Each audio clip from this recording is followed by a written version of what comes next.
बच्चों, हम पढ़े कक्षा 9वीं हिंदी विषय के इम्पोर्टेंट क्वेश्चन और यह वैकल्पिक प्रश्नोत्तर है जो आपके एग्जाम में आते ही हैं। और इसी तरह के और वीडियो देखने के लिए कक्षा 9वीं 10वीं से लेकर 12वीं तक के इम्पोर्टेंट क्वेश्चन के लिए चैनल को सब्सक्राइब कीजिए। तो बच्चों, हिंदी विषय में आपके वैकल्पिक प्रश्न आएंगे ही सही, ठीक है। 4 ऑप्शन आएंगे, उसमें से एक को चूज करना रहेगा आपको। तो इसी तरह के प्रश्नोत्तर आएंगे जो यहाँ दे रखे हैं। आपके वैकल्पिक प्रश्न आपके अर्धवार्षिक परीक्षा में भी आए थे, जिससे कि आप समझ सकते हो कि आपका पेपर लगभग वैसा ही आने वाला है। तो शुरू करते हैं। पहला प्रश्न है, हंस पत्रिका का संपादन किया। तो हंस पत्रिका का संपादन किया था प्रेमचंद ने, ठीक है। हंस पत्रिका का संपादन किया था प्रेमचंद ने। दूसरा है, कांजी होश में चौकीदार क्यों आया। तो इसका उत्तर होगा हाजिरी लेने। तीसरा है, बैलों की रस्सी किसने खोल दी। तो बैलों की रस्सी किसने खोल दी थी, छोटी बच्ची ने। अगला प्रश्न है, बैलों के नाम थे। तो बैलों के नाम थे हीरा और मोती। ये हमें पता है क्योंकि 2 बैलों की कथा जो है यह पाठ हम पढ़ चुके हैं, इसका वीडियो भी बना चुके हैं और इसके प्रश्नोत्तर का भी वीडियो बना चुके हैं। हिंदी के सारे प्रश्नोत्तर के वीडियो बच्चों यदि आपने नहीं देखा हो तो चैनल के प्लेलिस्ट में जाकर देख सकते हो, और आपने यदि कोई सा भी नहीं किया है तो वो कर सकते हो क्योंकि बहुत सरल भाषा में आसान तरीके से बताया गया है, ठीक है। अगला प्रश्न है, गधे में किसके गुणों की पराकाष्ठा होती है। तो इसका उत्तर होगा ऋषि मुनियों के। तो गधे में जो है ऋषि मुनियों के गुणों की पराकाष्ठा होती है, यह लेखक ने इस पाठ के प्रारंभ में ही बताया था। अगला जो क्वेश्चन है, हीरा मोती किस जाति के थे। तो इसका उत्तर होगा पछाई। तो हीरा मोती जो बैल थे वह पछाई जाति के बैल थे। 2 बैलों की कथा कहानी के लेखक है। तो यह जो है 2 बैलों की कथा यह कहानी है और इसके लेखक है प्रेमचंद। प्रेमचंद का जन्म किस गांव में हुआ। तो इसका उत्तर होगा लम्ही, ठीक है। बनारस का जो लम्ही गांव है वहां पर प्रेमचंद का जन्म हुआ था और 1880 में हुआ था। तो 1880 वाला जो प्रश्न आपके अर्धवार्षिक परीक्षा में भी आया था, तो यह भी एक इम्पोर्टेंट क्वेश्चन है कि किस गांव में इनका जन्म हुआ था। फिर अगला प्रश्न है, 2 बैलों की कथा कौन सी विधा है। ठीक है, तो गद्य की विधाएं होती है।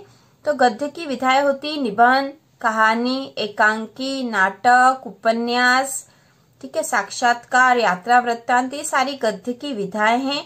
और 2 बैलों की कथा जो है यह कौन सी विधा है, यह कहानी विधा है, ठीक है। 2 बैलों की कथा जो एक कहानी है, इसके लेखक प्रेमचंद है और इसमें 2 बैलों की कहानी बताई गई और बैलों के नाम थे हीरा और मोती। इस तरह से आप याद रखोगे तो आपको अच्छे से याद रहेगा। अगला है, ऐसे शब्द जो वाक्य में किसी बात पर जोर देने का कार्य करते हैं। तो ऐसे शब्द जो किसी बात पर जोर देने का कार्य करते हैं उन्हें निपात कहा जाता है, ठीक है। निपात ऐसे शब्द होते हैं जो किसी वाक्य में किसी बात पर जोर देने का कार्य करते हैं, ठीक है। यह हमने व्याकरण में भी पढ़ा था, इस पाठ के प्रश्नोत्तर में भी पढ़ा था। इम्पोर्टेंट क्वेश्चन है निपात वाला भी। जो प्रश्न है, घुमक्कड़ शास्त्र के रचनाकार है। तो घुमक्कड़ शास्त्र के रचनाकार है राहुल सांकृत्यायन, ठीक है। घुमक्कड़ शास्त्र के रचनाकार है राहुल सांकृत्यायन। अगला प्रश्न है, लहासा की ओर गद्य की कौन सी विधा है। तो गद्य की विधाएं होती है बच्चों, मुख्य विधाएं होती है निबंध, कहानी, नाटक, एकांकी, मैंने पहले भी बताया था। और लासा की ओर जो है गद्य की जो है विधा है यात्रा वृत्तांत। लासा की ओर एक यात्रा वृत्तांत है जिसमें लेखक जो है राहुल सांकृत्यायन तिब्बत की यात्रा पर जाते हैं, ठीक है। तिब्बत की यात्रा पर जाते हैं और वहां क्या होता है यह सब उन्होंने इस यात्रा वृत्तांत में बताया था। अगला प्रश्न है, लेखक राहुल सांकृत्यायन प्रथम तिब्बत यात्रा पर किस वेश में गए थे। कौन सा वेश बनाकर गए थे। तो इसका उत्तर होगा भिखमंगे, ठीक है, भिखमंगे या भिखारी के वेश में।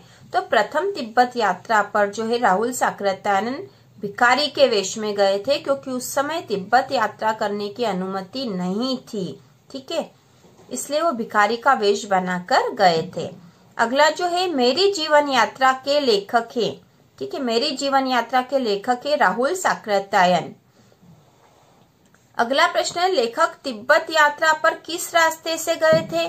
तो इसका उत्तर होगा नेपाल के रास्ते से। लेखक जो है तिब्बत यात्रा पर नेपाल के रास्ते से गए थे। ठीक है, तो यहाँ पर हमने वैकल्पिक या ऑब्जेक्टिव प्रश्न के वीडियो बनाया है बच्चों, इसके बाद आगे के वीडियो भी बनेंगे। ठीक है, और वैकल्पिक प्रश्न के भी और वीडियो बनाने हैं। यदि आप ये देख लोगे 1 या 2 बार तो आपको अच्छे से याद हो जाएंगे। आप इनको कॉपी में भी नोट कर सकते हैं। इम्पोर्टेंट क्वेश्चन है, वेरी इंपॉर्टेंट है, आपके एग्जाम में जरूर इनमें से आएंगे ही सही। और इसी तरह के और वीडियो देखने के लिए, इम्पोर्टेंट क्वेश्चन के लिए चैनल को सब्सक्राइब कीजिए।